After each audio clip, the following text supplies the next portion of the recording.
On this episode, we give our Survivor Series predictions, talk about Adam Rose's spot in the roster, Grumpy Cat with The Miz, Luke Harper being champion, YouTube comments, and more now on Byte That.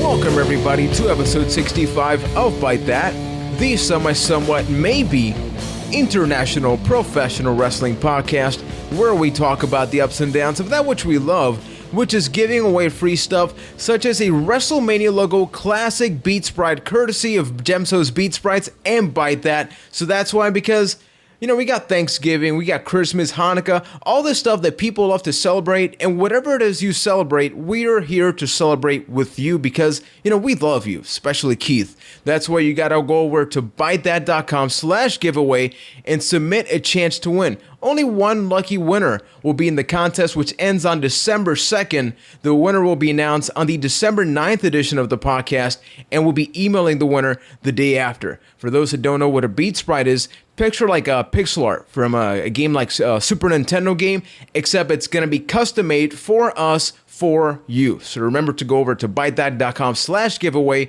for your chance to win. Now that being said, my name is Juan Velas. I am from San Juan, Puerto Rico, and joining me as always from the Double F in Manitoba, Mr. Keith Poshik. I am a man who enjoys his bead sprites, and that's why we give them to you.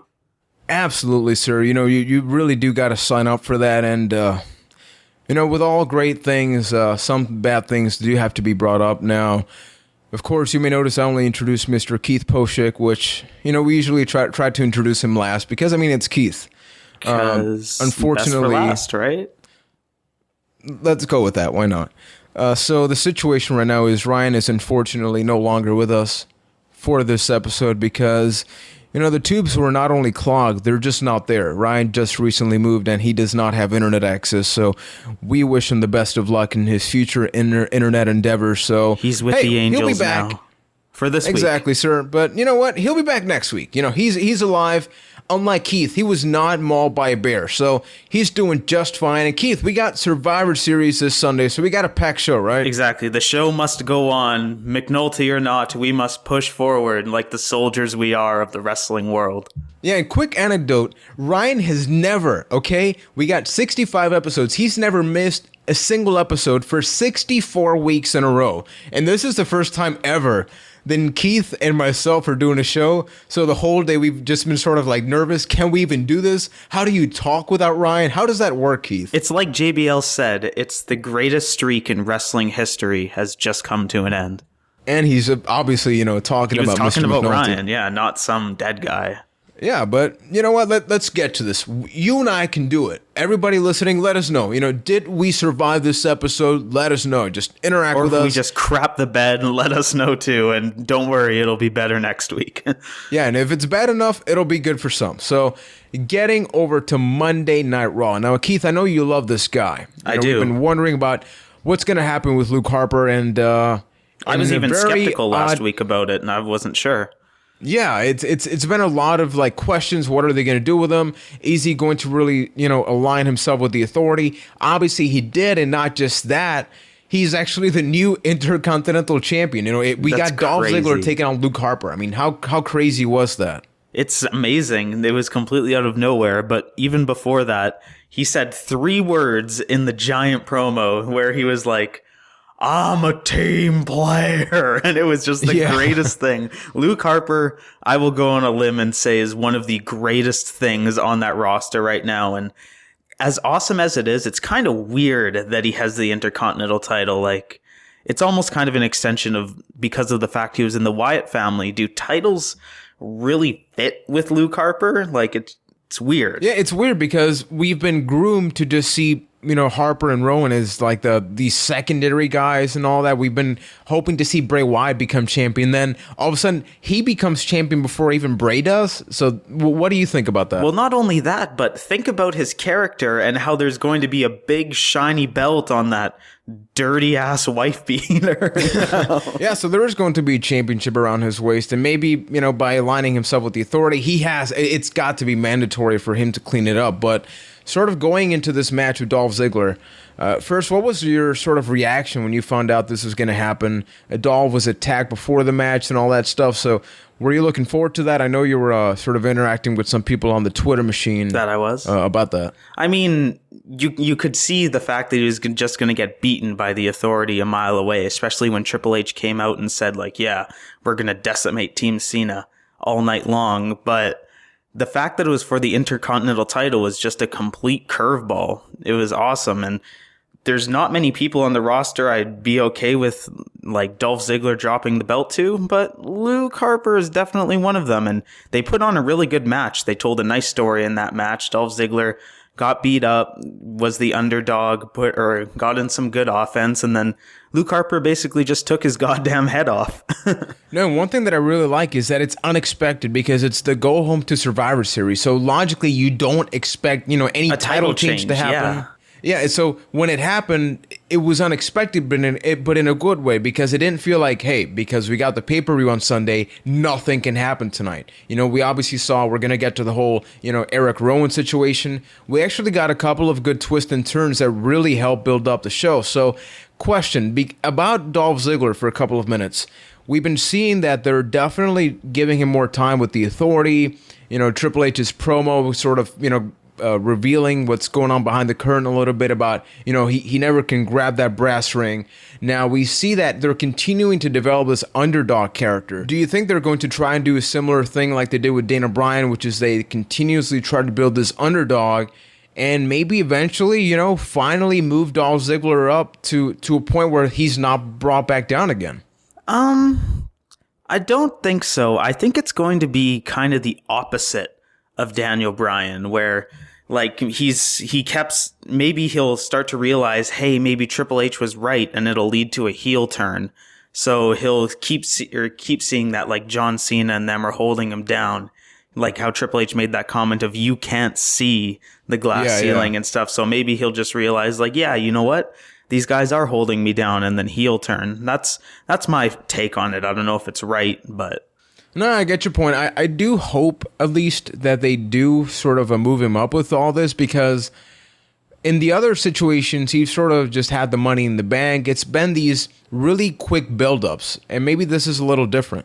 I think the more interesting question is, if he does go up, where does he go, especially with the landscape of the WWE being the way it is right now? Well, I think that's where the whole situation with the championship actually is a benefit, because it's not like before where the champion's always on Raw, so, you're either facing the champion or you're lower in the card. Now you can have, like, right now we have, Dean Ambrose taking on Bray Wyatt, and that's a main event caliber match. It's built up as a main event caliber match, but there's no title in sight. It's actually just a storyline. So, maybe they can branch off like Authority Ziggler and not even have the championship be involved. Do you think that's a viable option? Yeah, it could be, but saying that's assuming that the Authority is going to still be around after Sunday, but I'm sure we'll get to that a little later. Yeah, we'll get to that in our predictions game. However, without going into predictions as to how this affects the Survivor Series match, we're talking about Wyatt family members. I gotta bring up the conclusion to Raw. We've seen Eric Rowan sort of show up in a couple of backstage segments, and in a move that I think surprised everybody. In a JR fashion of completely out of nowhere. Yeah, and honestly, for a little bit of context for those that haven't watched Raw, so yeah, Eric Rowan is part of Team Cena. Luke Harper is part of Team Authority, so you got two Wyatt family members that they never really feuded. We never got hinted at the fact that they may go up against each other. And Luke Harper's reaction, it built up everything for me, dude. Just that one reaction, that facial expression. It was it said everything it needed to say just in that.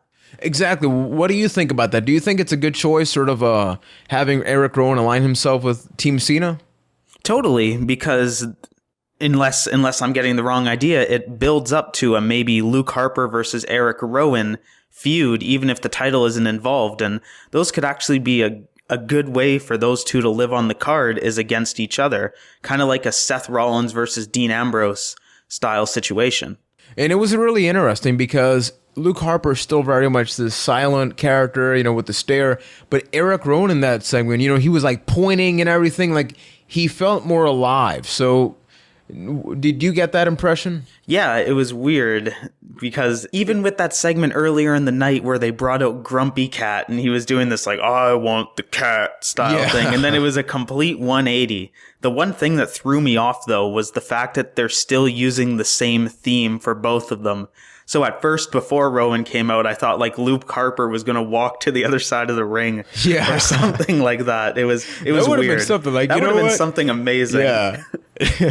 I would actually love to see that. And I like the fact that they had the same theme because, once again, it was so out of nowhere and in something really unexpected. I actually got a little bit of goosebumps because, you know, the Wyatt family have been built up so much, you don't expect this. And it's nice that for all the things that I guess we sometimes complain about WWE not building up, this is a situation that I like, that they didn't have to do this elaborate buildup about, you know, Wyatt family member versus Wyatt family member. And the nice part about it is the fact that he's replacing Sheamus in that match. We didn't really talk about that, but Sheamus got quote unquote taken out earlier in the night, and Eric Rowan is his replacement. So even though they're kind of the same person turned upside down, they're taking this guy that's had this spot for so long and is just kind of spinning his bearings and now giving a new person a spot in the main event. And that was a really interesting thing. I don't think we should talk about it too much right now because who knows what they're going to do with Sheamus. But the fact that they pulled him out, considering that he's not necessarily in the main event scene, but I mean, he's up there. So he's been like a leech to the main event scene for the last like couple of years. That's true. So yeah, I think we're both universally happy about that. Mr. McNulty, you know, sadly we can't get your comments. Although we do have his predictions for the Survivor Series pay-per-view. Now, before he left us with his words. He's like the Jesus of Byte that. Exactly, sir. Now, something else that you brought up that we discussed last week, guest stars. Now, we predicted this would happen, and it did. So we got Grumpy Cat on Raw. It was just, what the hell? You know, we were thinking the cat was going to talk or not. I freaking loved it. I'm sorry. I enjoyed it way more than I should have. It was awesome. It was the right level of dumb, except for the fact that they use Meme Day Night Raw as their hashtag. Yeah. It just made me want to cringe and then destroy wrestling. Yeah, everybody was sort of cringing on Reddit, Squirt Circle, like all over Twitter. They were sort of going like, really? Really? Which I guess is kind of fitting considering The Miz was in that segment. But what did you sort of think about the interaction between Miz Dow, Miz? They got the Grumpy Cat stunt double, which they got at Hot Topic, which sadly I know they actually do sell that at Hot Topic. And then we got an actual cat that didn't talk. I mean, that made it even funnier for me. It did. It's one of those examples that silence speaks louder than words. Just how Miz would pitch these elaborate ideas to nothing. It was really funny. It was way better than it had any right to be. I love that at a couple of points, I think it was when Eric Rowan was there, the cat was falling asleep. So his eyes were just closed and they were like talking. And can you imagine? Because what I was thinking about is, picture you're Miz and you're told, you know what, you're a former champion. So, you know, there's this cat that's just going to be laying here and you got to cut like a 4-minute promo with him. And it's a cat and you're going to kiss him at the end and then leave. To be fair, this is also the same guy who had to cut a promo where he got beat up by the Muppets. So true. Not exactly out of the realm of not possible for the Miz. Pop quiz, pop question, I guess. Which one is technically worse? I'm going to say Grumpy Cat, because at least there's a man behind the puppet. Interesting choice, but you know, I thought the Grumpy Cat segment, it did its job. You know, it's not like it took up all of Raw, and it furthered Miz Dow. You know, Miz, they got the tag team title match there. And, you know, we got that Rowan thing. And I love the fact that wrestling has its cheese factor. I've always talked about that in the podcast. Wrestling, at the end of the day, has always been about these outrageous character segments and all that stuff. So for those listening, you know, did you like the Grumpy Cat stuff? You know, send us a tweet or leave a comment on YouTube. Yeah, because keep in mind, the second half of the word sports entertainment is entertainment. So there's totally a place for that kind of stuff. Now, we're having fun and games here with the Grumpy Cat. And we thought that this was about the limit. You know, we got Muppets, Grumpy Cat. So what better way? You know, it feels like 2004 again because we got Larry the Cable Guy as the next guest star of Raw, man. I mean, just Are you excited? Is it back when we met all the way back in Bad Blood 2004 again? What's going on here? I know, it's like the Blue Collar Comedy Tour is back on track, baby. God, I feel like I say this every single week, but just when we thought it was at its absolute low, they keep digging. Because, oh my God, when was the last time Larry the Cable Guy was relevant? Yeah, because it's not even in the situation of, stuff like Florida Georgia Line, which, they're sort of active, that's so there bad, is an audience. But it's like this year bad. Exactly. So who is this for? Like, the moment they announced this, I'm like, is it nostalgia? But really? Like, Larry the Cable Guy? Yeah, who is nostalgic for Larry the Cable Guy is the better question, and why are you breathing? I mean, Get Her Done was popular before YouTube was even around and all that stuff. So it's like, I mean, maybe there's something that we're missing here. I don't know. It feels really unnecessary. Now, I know that the guest stars really only have like 1 or 2 segments on Raw, so it's not like it's going to take, this huge chunk of Raw. Yeah. But Larry the Cable Guy? Yeah.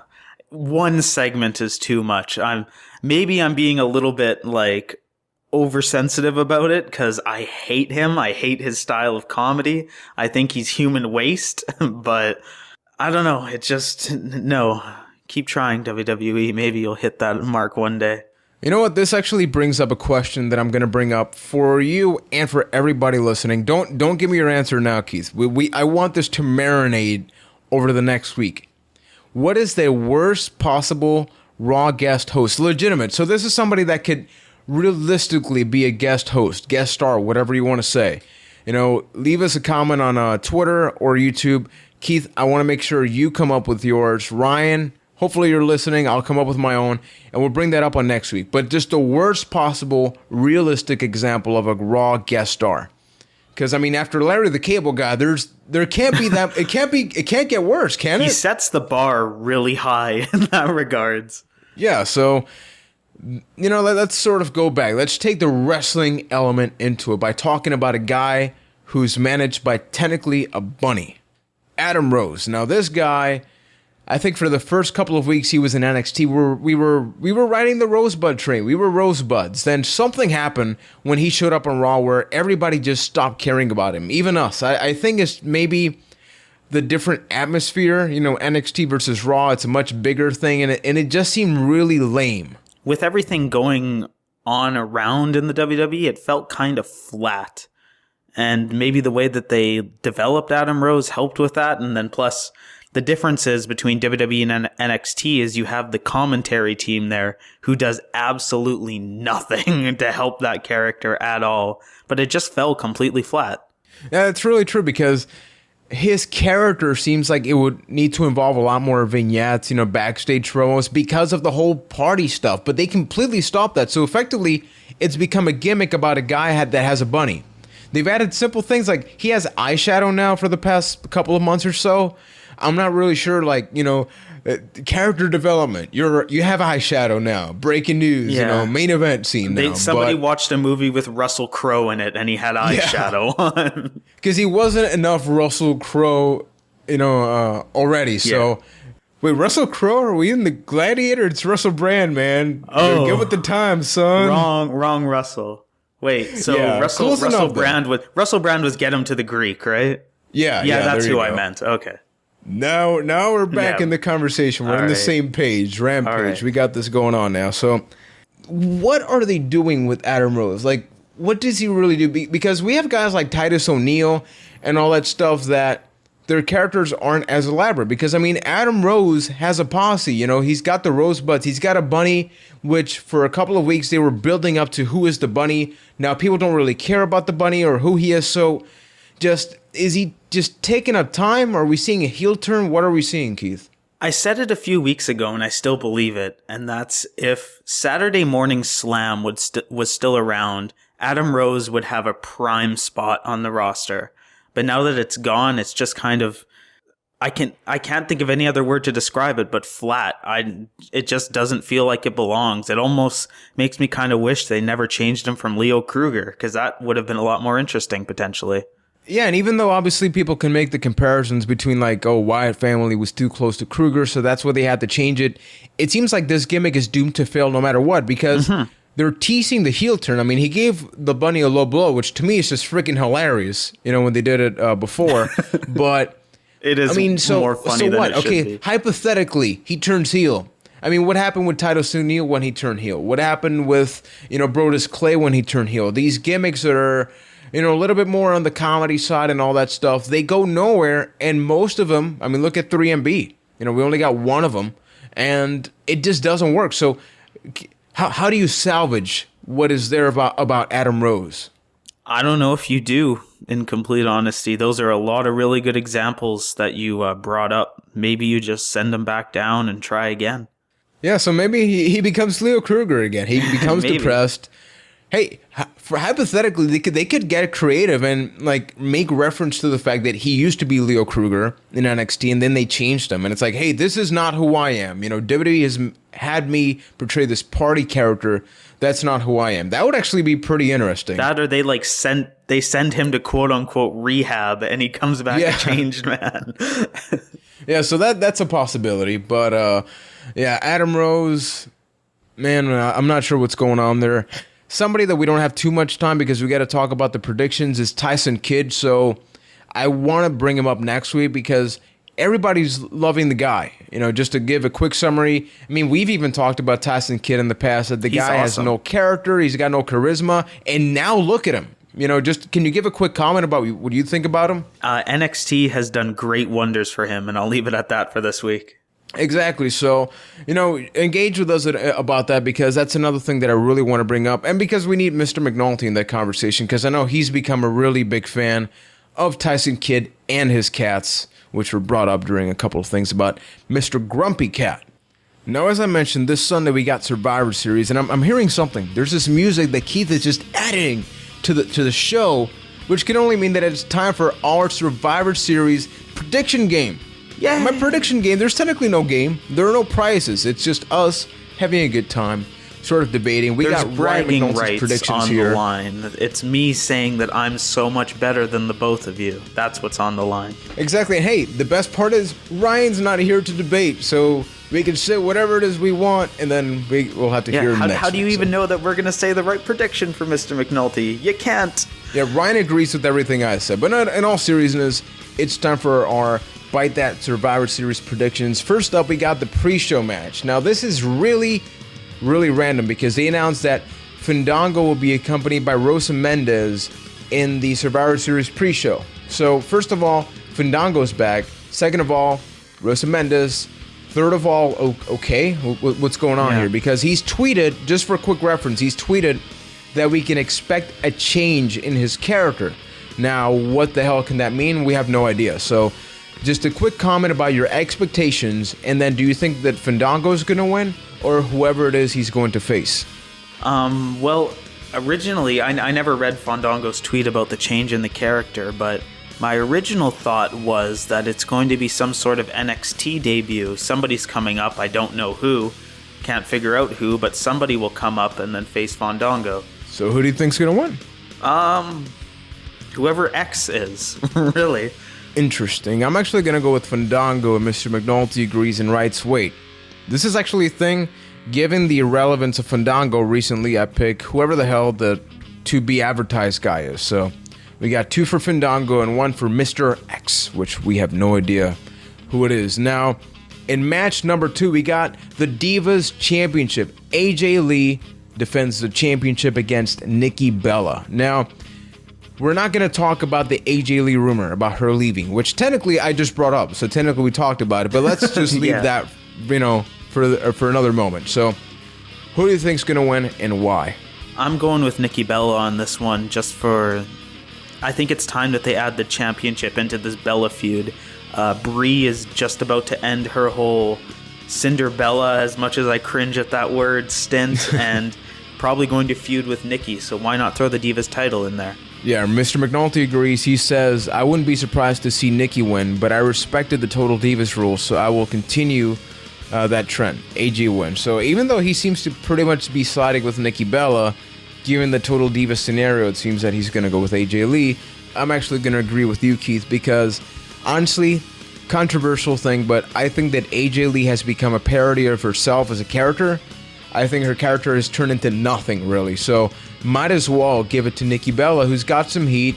And, I mean, with the rumors and all that stuff, who knows what's going to happen. So, I mean, AJ Lee is the best thing to happen to the Divas division in a long time. But I think it's time to shake things up again. Yeah, and it's not really, we're not criticizing her. I think we can all agree she's great.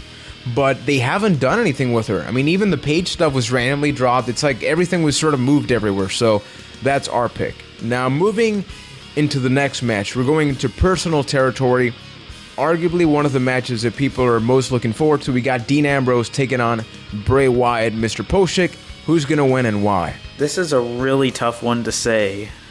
And this is my guess is based on nothing but exactly that, a guess, and I'm going to go with Dean Ambrose just because he's the face in this one. Maybe he'll get one over on Bray Wyatt. Ryan says, two guys who WWE likes to push but not give many pay-per-view wins to. I smell a double DQ or random non-finish. If there is an actual winner, I pick Bray Wyatt. I think this match is going to actually have a finish. It's been way too long since either of them had like a clean finish. Yeah, and I think that this is a really difficult scenario because, as Ryan mentioned, these guys have had a lot of controversial, finishes and all that. They've had very similar careers because they both started out in factions. They both broke out on their own. People had their very specific expectations about them. And you got two guys clashing, not for a championship, so it's very much storyline driven here. So what's going to happen? I'm going to give this to Bray Wyatt. Originally, I was going to pick Ambrose, but just because this feels like it's just starting out. I mean, we've really had about a month ever since the previous pay-per-view to really build this up. So yeah, I think we can generally agree that Bray Wyatt may come out with the W. Now, going to a championship match, the current tag champs, Gold and Stardust, will defend the championships in a fatal four-way tag match featuring the Usos, Los Matadores, and The Miz and Damien Mizdow. Now, this is probably the most creative match of the night because, I mean, there are so many scenarios here. We got tag teams that really haven't been exposed, like the Los Matadores, and then we got guys like, The Miz and Damien Sandow, who people are really getting behind. So, who's your pick, Keith? I'm going to go with Damien Mizdow and The Miz on this one. They're as hot as all heck right now, and it'd be awesome if they got the titles just so they could keep climbing and climbing. But a quick side note I want to say about this match is kudos to not making this a Survivor Series match. Like, this could have easily been an elimination match, not for the titles, but they decided to make the main event feel more important and have that be the only match. So I think this is going to be a really good match, but I'm happy the way that it's formatted. Yeah, I agree, because sometimes they've done multiple elimination matches. Just give it to that one match. That one match really deserves it. It deserves to be the main event. So this one, just have it be its own thing. Don't have it, be branded just because it's Survivor Series. Ryan says it has a lot of potential to be epic. Really pulling for the Miz and Mizdow here. Go with the hot hand. I think people are already worn out on the Dust Brothers. I gotta agree. I think there were a lot of expectations about them. Yeah, we loved them when they started, but they've done nothing. We keep hearing about the Cosmic Key, which turned out to be the championships, but then what? I mean, They say they're unorthodox, but why? Because they were face paint? I mean, that's really all we're getting. Yeah, why aren't the Usos unorthodox in that respect? They were face paint. Really good point. I mean, what is the difference? Because maybe, the whole, stars and the gloves and all that stuff? I mean, Stardust tweets weird. Does that count? Yeah, then it's really sad because they could have done way more. So I think that they need to give it to Miz and Mizdow. They can do so much with that. Think about just, two guys. They can even go with the whole, is the Miz a one-man tag team? Yeah, because hypothetically, if it's a stunt double, they could go with that. So it's so many options that they can just integrate with that, and the Miz would just make that a mile better. So yeah, I think we can all agree with that. Now, time for the main event. We have the Survivor Series elimination match, Team Cena, which features John Cena, Dolph Ziggler, The Big Show, Eric Rowan, and Ryback, taking on Team Authority, consisting of Seth Rollins, Kane, Mark Henry, Rusev, and Luke Harper. Mr. Keith, who do you think's gonna win? I'm going with Team Authority on this one. It would just feel weird if the Authority was disbanded after this match. Plus, if the Authority does win, like, they made a lot of emphasis on the fact that if the Authority wins, the Authority is going to be hunting every single person on Team Cena. So with the addition of Ryback on that team, it really adds to the whole, like, they could build Ryback to be the, no pun intended, the big guy that goes against the Authority from going forward. So I think overall it just makes a lot more sense for the Authority to win on this one. Mr. McNulty agrees. He says, I picked the Authority to win because it seems like a lame conclusion to such a long-running story if Team Cena won. Looking forward to this match and happy it means something. I agree with both. Even more so, not only do I think the Authority should win, I think both teams should continue to exist after this. So it's like, you know, not named Team Cena, but you have this group of wrestlers that are just trying to take down the Authority. Kind of like, you know, the odd example, but NWO, and you had Team WCW, which was nothing more than a couple of top dogs there trying to take down that big machine. I'll even go one step further and say, if they go that route, it could be everything that the Invasion angle fell flat on. It could be this group of people trying to take down the system. Exactly, and it's not like a Nexus where it's a bunch of guys that are just starting out with a breakout star, which was way Barrett at that point. Exactly, it's everybody there is well recognized, you know, and you got a guy like even Eric Rowan who's just starting to break out. You got Ryback who's, you know, picking up a lot of steam right now. It can benefit everybody, and you can have these individual storylines going on, even though they represent, you know, the respective factions. So that's sort of been it for our Survivor Series predictions. We're really looking forward to the pay-per-view. Any last comments about your expectations about the show, which, by the way, is free on the network. It does not cost $9.99. I'm looking forward to Survivor Series. The WWE has been doing pretty good lately. It's like a giant weight going off of their creative shoulders, and they've just had more room to innovate with these pay-per-views, and they feel fun and exciting again. Like, I'm legitimately looking forward to Survivor Series.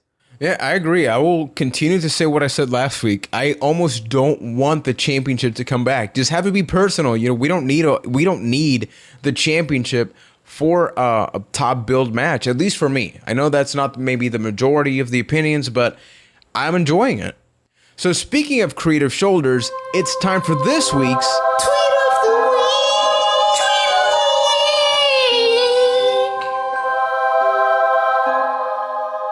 That's right, but we won't be getting things off our shoulders. We'll be getting things off elsewhere because it's money shot time. This week's Tweet of the Week is brought to you by the ever-humorous WWE Creative Humor at WWE Creative_ish on Twitter. They go into the logic of kayfabe this week and really hit a point home. And the tweet of the week is, get your Team John Cena shirts so Cena knows who not to save when he sees them getting beaten up. #merch.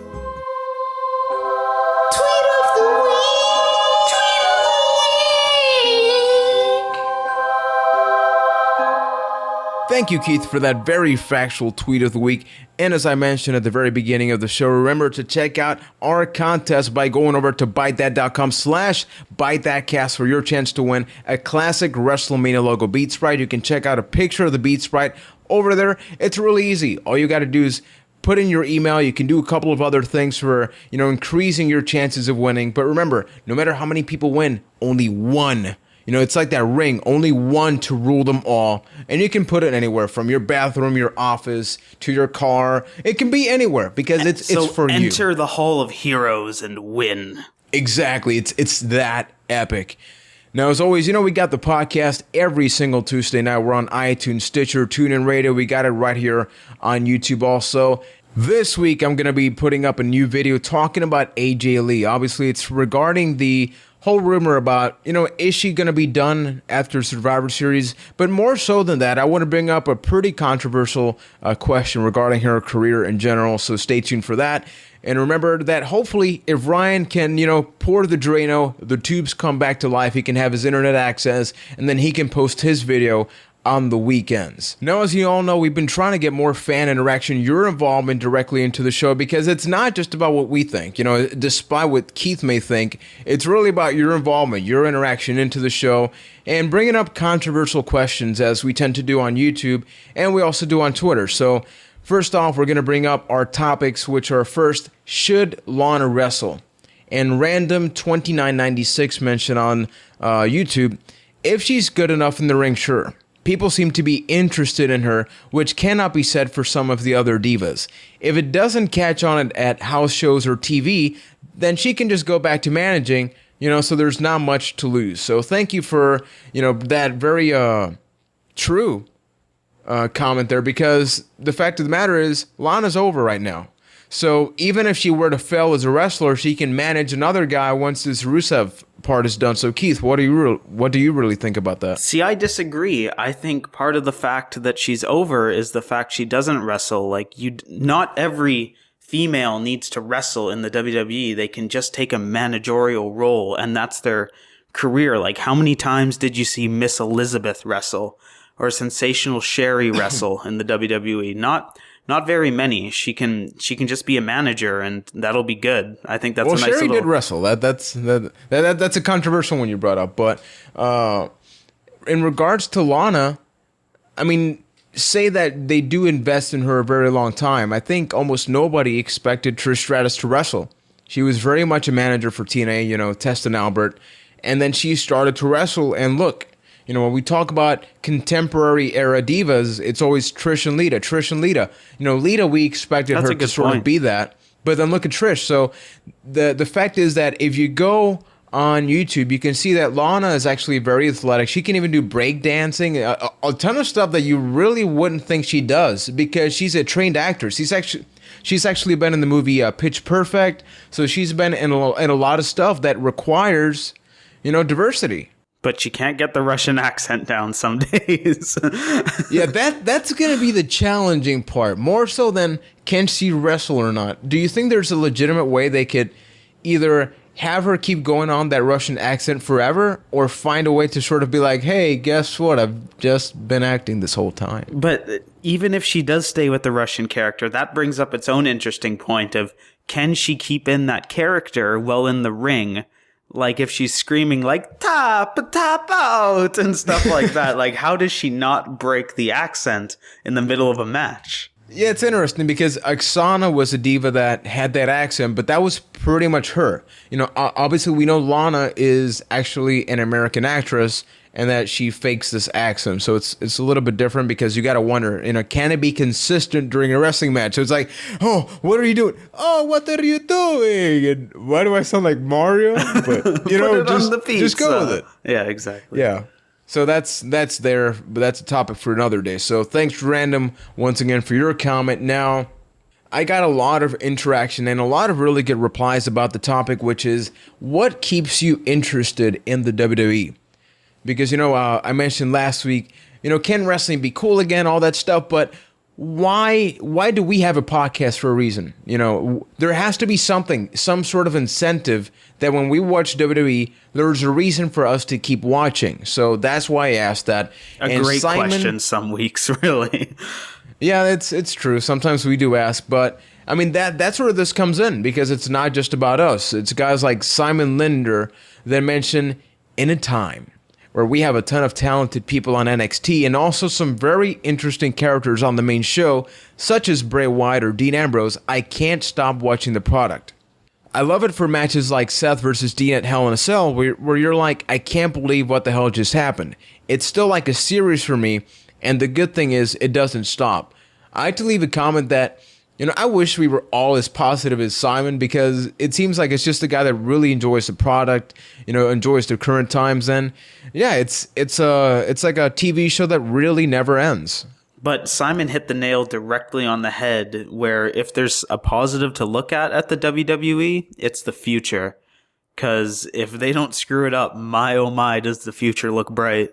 Yeah, because I think a lot of people have the expectation that if a guy is on NXT, then in like 2 weeks he needs to be brought up to Raw. Which is not true. WWE's they're building them up for years. These are the next, guys in a decade or something like that. We still have Look at all the guys we got right now. We got Seth Rollins, Dean Ambrose. Some of them came up from FCW, NXT. So, give it time. We have a lot of stuff to look forward to in the future. Just think about guys before NXT, like Daniel Bryan, which is a weird case because that's like old NXT, but all NXT is really doing is just cutting out that step where they're just chilling in the middle card for multiple years. Like, people often forget how long Daniel Bryan just sat around spinning his bearings, losing to The Miz. Like, he was on a heck of a losing streak back when he was on SmackDown years and years ago. NXT could just potentially cut out that step. Yeah, and even if you bring up years ago, and we're kind of going off topic a little bit, but it wasn't even that long ago. Daniel Bryan's a guy that hasn't been in the WWE for 8 years collectively, even, and look at all the stuff that's happened. So sometimes we're a little quick to jump to conclusions, but like Simon said, it's I get it. It's like Simon mentioned, which is that it doesn't stop. So you got to give it time. So J4 Gaming also left on a very good comment, which is, I keep coming back to see if those underrated superstars finally get their push, just like Daniel Bryan. Hey, Keith. Yeah. Although it makes it hard to watch when superstars who are already established take up their time, John Cena, as an example. Overall, seeing superstars such as Damien Sandow or Mizdow, Dolph Ziggler, Seth Rollins, Dean Ambrose, Daniel Bryan, etc., are what keep me watching. So, it's pretty much what you said. It just keeps coming back to that whole thing where we're kind of in a weird time right now, because it's weird to call them that because we all saw them debut years ago, but the old guard is still around and they're healthy and on top, and it's going to slowly transition away from that, but now's not that time. Yeah, it's crazy that we're in a world where Triple H is no longer an active talent. It feels like just a couple of years ago, which it really was, where all these guys, Jericho, Triple H, were, the full-time guys, and now that's no longer the case. John Cena is the equivalent of the Triple H a couple of years ago. He's basically the old guard now, really. Yeah, how crazy is that? Yeah. So VCOM741 left another comment on YouTube and says, NXT. I stopped watching Raw last month. I still watch pay-per-views because there can be good matches. NXT is all great storylines and matches. Now, after that, I actually left another comment asking him sort of, why NXT, why he stopped watching Raw. And he replied to that, Raw kept being a disappointment after disappointment in terms of matches and storylines. Every main event ends in disqualification. Ziggler always loses. Cesaro's D-push. Rollins, Ambrose teases. If there was one thing that was to keep me watching, it was Dean Ambrose. But as I mentioned, the teases to the full fair match against Seth Rollins are unbearable. In comparison to NXT, great characters and wrestlers like Sami Zayn, Adrian Neville, Tyler Breeze, Enzo Amore, Hideo Itami, Finn Balor recently debuted, and Kevin Steen/Owens is coming. Storylines, while can stretch at times, are awesome. Main events are actually main events, and even mid-card matches have a lot of things going for them. The most ironic thing of all is that I am pretty new to wrestling. I started watching a week after WrestleMania 30, so very recent, and none of the problems I mentioned above were problems. Extreme Rules and Payback were both solid pay-per-views, but everything went downhill after SummerSlam for some reason. That's an interesting point. An interesting opinion, I should say, just because it's kind of the opposite of what we've been saying, how things seem to have gotten better since the titles went away. He completely disagrees about that. And obviously, there's a really big, interesting factor because we've been watching wrestling for essentially our whole lives. Now, here's a person where we're usually, broken. Let's be real. No, but let's be real about this. You would discard that type of comment because you would say, oh, he's just being negative and all that, except this is somebody that's new. This is somebody that's just getting into wrestling, and then you're sort of seeing how the things that are going on right now really don't interest him, yet you go back down to NXT, which is a simpler product. It's more direct with what they do. It keeps his interest. Mm-hmm. What do you think about that? On that point, I agree, because I think the fact that NXT has a lot more room to basically fail lets them be a lot more fearless. Like, a lot of the stuff that happens on NXT, you don't necessarily know if it could work on Raw. I say that, but one of the best segments in months was the NXT segment. But they're allowed to fail, because if something happens that doesn't work, they can just hit the reset button and try again. And I think that's kind of the magic of NXT. No, and I think one of the topics he may like is that as opposed to Raw or SmackDown where it concludes in a pay-per-view, NXT has these takeover events, but, like last week, we got Adrian Neville versus Sami Zayn for the title. So on the show, you're guaranteed to get, legitimate progression about storylines without it always being DQ, without it always being, authority or something.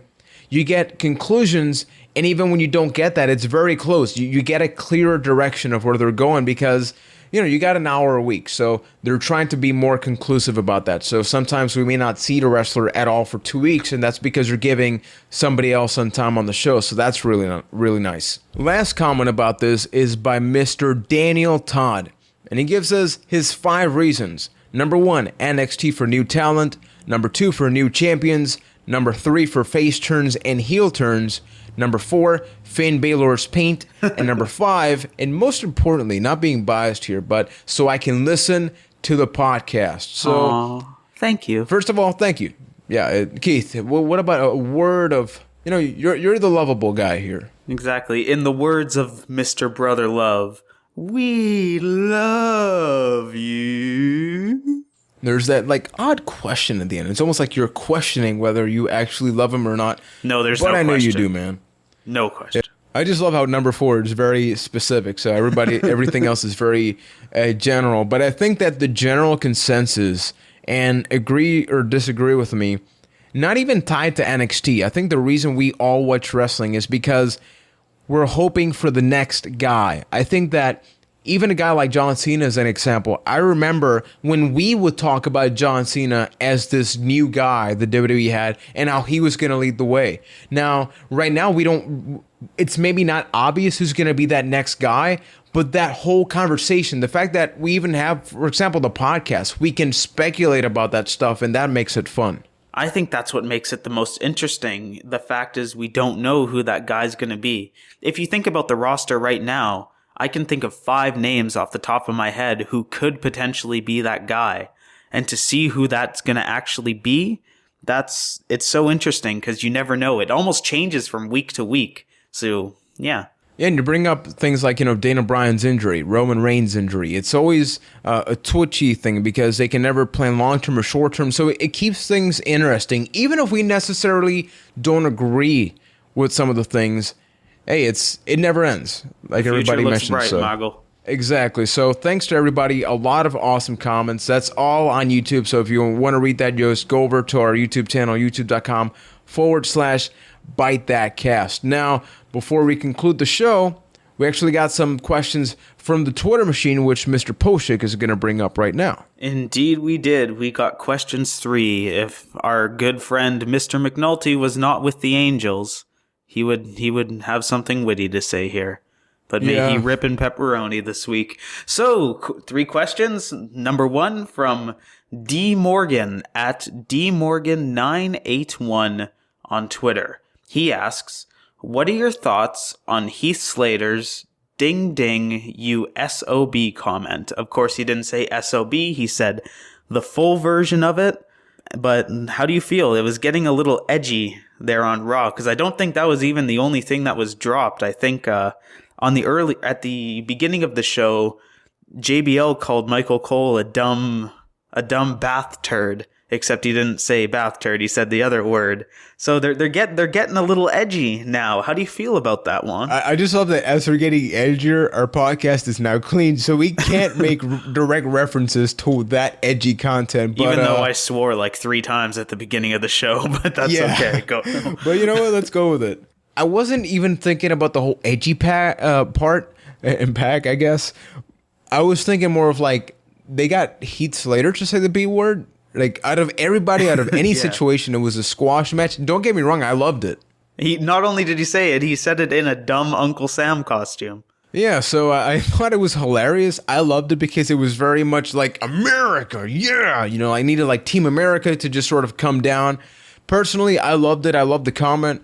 And I think it may backfire on the WWE because I could even see a couple of signs related to that now, and I don't know if that's what they want because it's very catchy. And catchy stuff, hey, Austin 316 was born by just a comment. And by the way, just quick reference, I'm comparing Austin to Heath Slater. just a quick note. So that makes what do you sense. think about that? No, it was an interesting segment. the WWE did that thing where they try to incorporate pop culture with the whole Lana and the whole Kim Kardashian break the internet thing. So it was a complete swerve from that, and it was welcome. It was funny. And like we said earlier in the show, I enjoy funny. Yeah, so thank you for that question, sir. Now, Keith, we got 1 down, 2 to go. 2 to go. So the next one comes in from Mr. Noah Young, friend of the show, at Big Hoss Puck on Twitter. Capital B, capital H, capital P. His question is, think about this on the podcast. What would be the best time for the Ascension to debut? Would it be during the Dean versus Bray storyline on Raw? Please let me know. Thank you for your question. Thank you for your question, Mr. Young. And it's a tough one to answer because right now Raw is really crowded. I would actually just say don't have them show up at all until like WrestleMania or something, simply because it's so booked. They're gonna be like Golden Stardust. You know, they're gonna debut and hype this stuff up like Adam Rose, like almost a lot of the stuff they've had come out of NXT. Xavier Woods, Bo Dallas. We can come up with a bunch of examples, and it's very sad. Indeed, it made me start to think about: is there a perfect time to debut? Is it more the time that's important about a debut or the impact of it? Like, let's say the Ascension debuts and makes a huge impact. Do you think time would have any factor in that at all?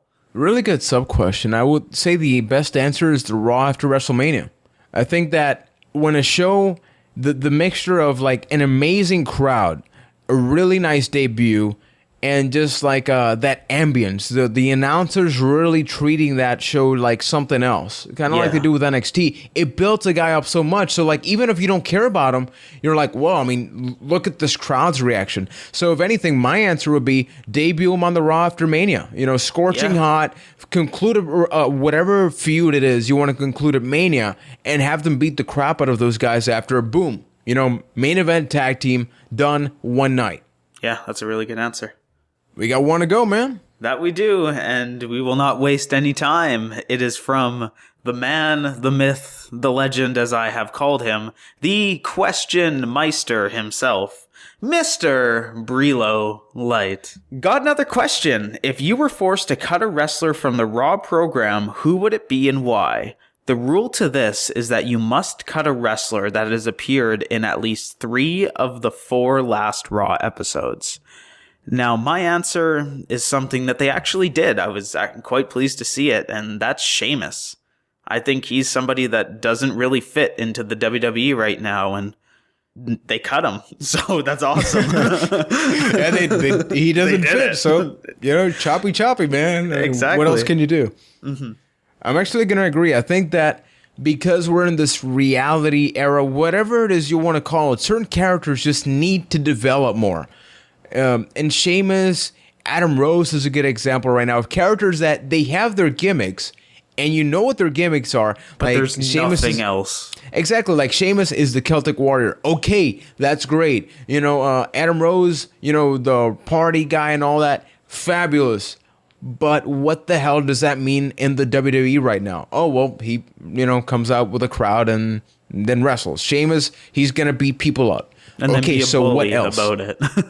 Exactly. If it ends in that, then guess what? It's not necessary. You have wrestlers that have storylines that have layers upon layers that they can use. Bray Wyatt, Dean Ambrose, Seth Rollins. You know, you brought up, for example, that you're still surprised they do the "you sold out" chants. Guess what? The people are legitimately buying Seth Rollins as a top heel. It's that type of stuff that you're like, keep that. And everything else, like, if you can so easily replace Sheamus with Eric Rowan on a match, for whatever reason it is, that's a good indication that it's not working. Exactly. It's actually, Team Cena is kind of a good indicator of stale characters or not. Because think about the original Team Cena and the Team Cena we ended up with. They cut Jack Swagger and Sheamus and added Ryback and Eric Rowan. It says a lot. Yeah, so that's another really good topic. I'm looking forward to next week's show because so many things could happen. You know, like how is Rusev going to get pinned, if he even does? If the Authority, you know, loses, what's going to happen there? Is AJ Lee going to even be on Raw the night after? A ton of questions, so I'm looking forward to that. And hey, Keith, guess what? Chicken butt. Remember how we were talking about that, they had that only one Survivor Series match, how they're making that one match important, and how I mentioned that, they should focus on that? In typical Byte that tradition. Yeah, and in that fashion, my fiance just handed to me her phone, which states the following. WWE.com has announced that Alicia Fox, Natalya, Naomi, and Emma will face Paige, Cameron, Summer Rae, and Layla in a traditional Survivor Series match. So much for that.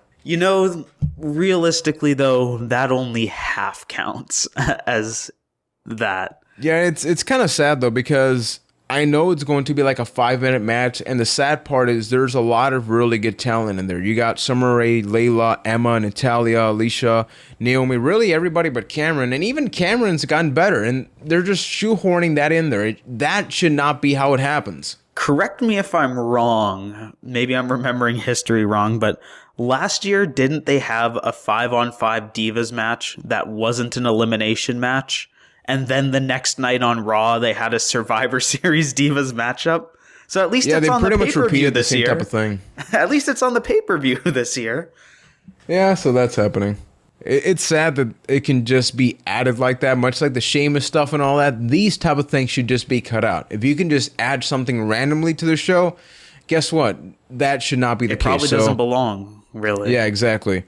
So this is the part where I usually send it over to Ryan, but because Ryan's not here, so Juan, why don't you close out the show? So that's been it for this edition of Byte That. Remember, you can stay in contact with us through Twitter and Facebook by searching Byte That Cast. Check out our YouTube channel, youtube.com/Byte That Cast, where we got the podcast posted every single Tuesday night. We got show clips, we got topics that we love getting your feedback from, which, as you can tell, get integrated directly into the podcast. Remember to check out the giveaway at bytethat.com/giveaway. And hey, if you like the show, leave a review, spread the word. Last week's episode, our second highest downloaded episode in history, and really we got you to thank, because we don't have sponsors. We're here because we really love doing this, interacting with you. So thanks for your support, for spreading the word. Keep that doing, because as we grow, you grow, we get cooler comments, we get a greater show, and once again, that's thanks to all of you. So until next episode, Survivor Series this Sunday, we're looking forward to it. Stay tuned for our Twitter account as we engage with everybody, and we'll be back with another edition of Byte That next Tuesday right here on wherever it is you listen to us. See you next week.